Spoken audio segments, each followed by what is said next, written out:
ए शिवजी कवना व्रत हम करी, पिया के उमर बढ़ी है, सिंदूराया मर रही है हो।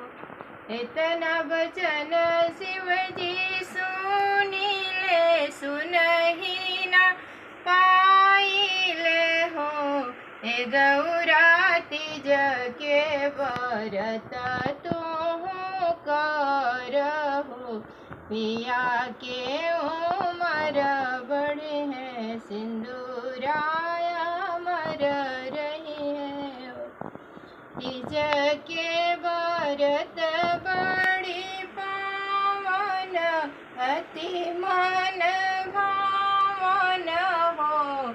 हे गौरा तीज के व्रत तू करी हत, पिया के उमर बढ़ी है, सिंदूरा